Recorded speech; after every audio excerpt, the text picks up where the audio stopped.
La lipsa de motivare pe care foarte mulți angajați.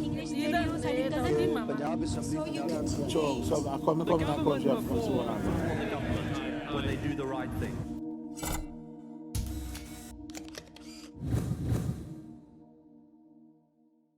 Hello, and welcome to Kirklees Public Eye. Today, I'm speaking to Sarah Hussain, who wrote a fascinating book called Escape from Syria. I'm going to be asking Sarah what inspired her to write the book. Is it a true story? Where did her ideas come from? How was she motivated? What about some of the characters in the book? And the journey of an extraordinary woman called Latifa. Hello, Sarah. Hi. I've almost finished the book, 20 pages away from finishing it. So don't tell me the end. And I'm even been tempted to take a peep at the end of it as well.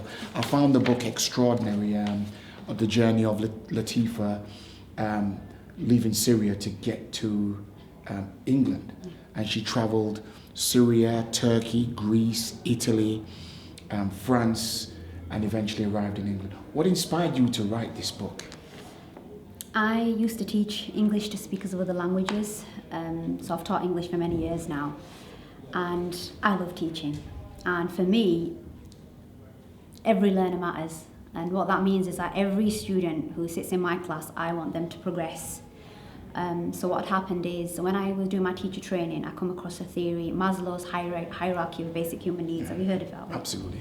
So the idea that you have to ensure that they have met physiological needs, safety and security, and love and belonging. Now, I apply this theory to my teaching. So I have to ensure that they feel safe before I can commence teaching. And I want my students to progress. So you've got to understand, when you have ESOL learners who have faced loss, major loss and shock, and they're experiencing post-traumatic stress disorder, this is a challenge for me as a tutor. So I had to build a rapport and gain their trust before I could even commence teaching them.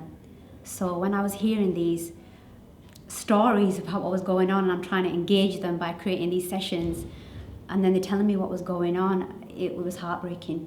And I'm quite an emotional person, and some people might see it as oversensitive, but I actually think it's emotional intelligence. I believe that if you can understand how someone's feeling, that you're able to respond to them and meet their needs. So when some of my students were telling me what was going on, I wanted to do something. So I decided to write a book. So I thought, if I can capture their thoughts and their feelings, other people will be able to understand what they're going through. So that's what inspired me to write the book. So ESOL, for people who might be watching this, what is ESOL? So ESOL is English to speakers of other languages. So people who might have come to England as an asylum seeker, people who have come here as a refugee, so people who are fleeing war and conflict, which is why the Syrian refugees are coming here, because they are fleeing persecution. So tell us about the main character, Latifa, Yeah. Kareem, Ibrahim, and there was also Aisha. Yeah. Tell us about Latifa. Well, the story is based on true events. It uses the backdrop of other asylum seeker stories, and it's about a nurse called Latifa who loses her family in a chemical weapons attack in Damascus. She then has to find the strength and courage to travel across Europe to reach safety. She's not the only one, she has a group. That's right. So Kareem is sort of the leader of the group, and he is taking these people on the journey. And then there's Aisha, Latifa's best friend, and they're all on this journey, this difficult journey, trying to escape and get to a place where they want to start a new life. I feel safe. I thought you was a little bit hard on Kareem. Yeah? Okay. Because the whole of this journey was based on him getting them from Syria to England, and the way Kareem is portrayed, arrogant, ignorant, a bit bullshit. But I thought he was a very strong character, and he had to be that way. But he had to be that way. So you, as a reader, everybody's open to interpretation. So Othello, some people argue he's a tragic hero. Some people argue he's an evil murderer. That is open to you. As the author, I'm not, I love all my characters. And that's interesting that you find Kareem arrogant because I didn't say it was arrogant. I thought it was very strong. But if he hadn't The way been the way he was, Yeah. they wouldn't have reached No, I England. know. Yeah. But the way he's portrayed in the book is arrogant and he knows best. And Latifah really didn't like him Yeah. all the way through. But so I thought he was very, very strong. Yeah. And I thought he needed to do that. And Aisha, I died to ask you, does she come back in the story? No, don't answer. I'm not going to tell you now. Don't answer me. But I found the book, it was pacey, it had an edge to it. Yeah. Do you know what I wanted to do? When I often speak to people about novels, and people talk about they can't get into a novel. So this is an important story to me. So from a literary perspective, some people write novels and they have a lot of adjectives. So a whole page describing the wall, for example, or the door. People get bored. Okay. As a sort of writer, I'm often told that people sort of they sort of it's a positive thing to be able to write in that aspect. However, I wanted to challenge that. Now, my favourite book, Alice Walker's Colour Purple. Mm-hmm. So she's talking to God and she's saying, "Dear God." Now, from a grammar perspective, there's so many grammar mistakes, but she's making you feel something. So you're feeling what when she's saying, "Dear God," this. So it was so clever because she's telling you her journey, but you are feeling what she's feeling. So that was the same idea for me. The idea was to keep people engaged, so to have the right pace, to use dialogue and get people to feel something. If you're writing just to entertain someone, that's different. I wanted to get people to feel something. So the people who are not ordinary book lovers to pick my book up and read it. And I have had feedback from people saying to me, actually, I couldn't put the book down. It gets to the point, but you're feeling her emotion. So I had to be really careful when I used, for example, when she's speaking Arabic in the dialogue, I've got to use full sentence structure, full compound sentences. However, when it drops into when she's speaking English as a second language, I've got to ensure that I'm using sort of the language what she would use when she's here. But I know that because I'm teaching them, so I know how the sentence structure breaks. So and then I use sort of flashbacks to sort of retell what she'd been through and to sort of highlight the post-traumatic stress disorder, that side of things. So I had to be.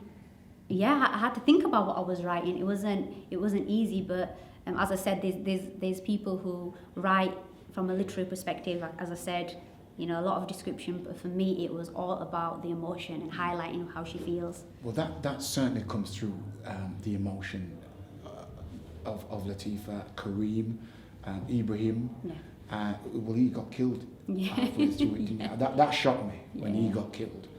Which is the reality of the situation. Yeah, wow. And then the other one when Aisha didn't get on the back of the lorry. Yeah. That was really, really shocking as well. Yeah. But I tell you what else really got to me as well was the good and bad side of England or Britain, shall we say, right? When she finally arrives here, the hostility, the stereotyping, the prejudice that she felt at the local job centre when she got her card. I mean, you said it's a true story, so I thought you did really well to bring that out. That was the purpose of the book. Mm-hmm. I thought it's very easy to watch an image and tell an account of what's going on. Mm-hmm. You watch the image, but for someone to read this book and actually understand why she's fleeing, you understand and your perspective changes. So I had someone who came into Waterstone. He read the book and he's sort of written an account. He's sort of given me a 5-star rating, and I was really impressed because he put to make any sort of account.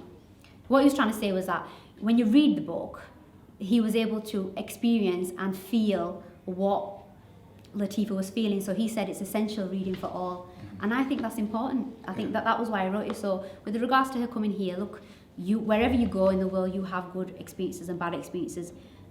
I just wanted, I'm a British citizen, and I wanted people in the UK to understand why my students, I love all my students, whether they're from the UK, wherever they are, every learner matters. But for me, it was all about my students. They were sat in my classroom in tears, telling me what they're experiencing, going to the job centre, and for me it was frustrating because I was like, well, why cannot people understand that these are broken people. I could see it in their eyes, and I just wanted people to understand, and this was the way. Well, it certainly challenges you to look within yourself and actually connect with those folks who are coming from war-torn countries. What I loved about the book as well, especially for those who are uninformed about what is happening in Syria, was that you gave a fantastic explanation about how the conflict started. And what was interesting, you didn't do that till really late on in the book. But there's a constant thing about the regime. Who's the book actually aimed at? I know the Waterstones gentleman said it's aimed at for all. But did you have anyone in mind when you was going to actually write the book, that you wanted a particular age group or a certain sector of society? It was everyone. But now when I consider the book, the prose, I think if we could, high school, now we have high school, I love Shakespeare, Othello is my favourite book. But I feel that some of the novels used now in high schools, sometimes students, they get put off because they're not feeling anything, because it's not contemporary. The book is contemporary.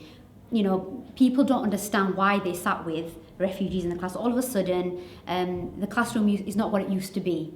Now, if they could embrace and understand what's going on, so if everybody was asked to read this book and they analysed it, they could see that, well, this is, my friend, my peer is sat here experiencing language barriers, we can't communicate, but it's not their fault. So I just think if the book was given to students in schools and tutors were able to analyse the book the way we analyse usual books in a as part of literature, then we talk about prevent, and we talk about how we want to sort of tackle some of the radicalisation, what's going on at the moment. Maybe this is a way, maybe students need to understand the bigger picture, and I think the book would be a good way for that to happen. Yeah, I certainly think so. Definitely secondary schools and college students, most definitely. The book really demonstrates the good and the bad side of public sector, people working with people who are seeking asylum or refugees. Was that something that you wanted to bring out of the book as well? Everybody's individual, and my learners had spoke about different people. So I think it is very individual. People respond in different ways. So it doesn't matter what sector you're from. I think it matters what kind of a person you are. So if you're a kind, compassionate person, you will feel something for someone and you will behave in a certain manner. So I think it doesn't matter what sector you're from. I think whether you're a nurse, whether you're a doctor, a teacher, a practitioner will respond how they need to respond, depending on how they feel. So for example, a tutor who is misinformed may respond. They might have some values, even before going in the classroom, they might have some values which then you've got to be very careful, because these learners are aware. My students are clearly aware of how I feel towards them, so they will know if they can trust me. So if they feel any sort of discrimination indirectly, they're aware. These are individuals. Another important point is that these are amazing individuals. I think sometimes we forget, and we think they're refugees, and we forget that they had this amazing life. Ordinary people going to school, children's going to school, work, amazing jobs. Skilled people, and I mean really skilled people. I've been teaching dentists. I remember, I had one learner in my class, she was a dentist, and I was like, wow. And then one day their whole life was turned upside down. That could happen to us. And I'd like to think if that happened to me, there was a natural disaster in the UK and I had to go, I'd like to think that somebody would show me some sort of compassion. The book was written approximately 2 years ago. What's been the response to present day? Well, I was nominated for the People's Book Prize Award, which was great to be nominated, but then I was a winner finalist. I didn't go to London for the event, which I regret now. So it was great for me, my first book, to be nominated for this award. It was fantastic. Everybody who's read the book so far has has come back to me and has told me that they felt emotionally affected, which is what I wanted. So far, I feel like the book has done well, and I feel like I could have publicised it a bit more. I was shying away from that aspect of it, but I'm ready to promote it now, the way it should be promoted. Excellent. So, all right, you're going to promote this book. Is there anything else on the horizon? That's a secret. Well, KLTV, give us an exclusive. Yeah, I've definitely got loads of ideas. Yeah. I love writing, and there's so much more that I can say. Yeah.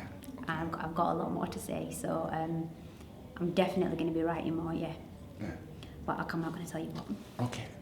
Well, Escape from Syria, a fantastic book.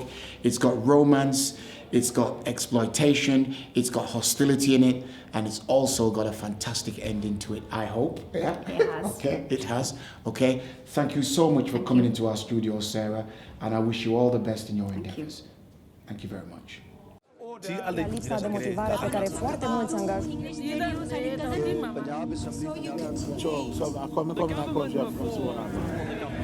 When they do the right thing.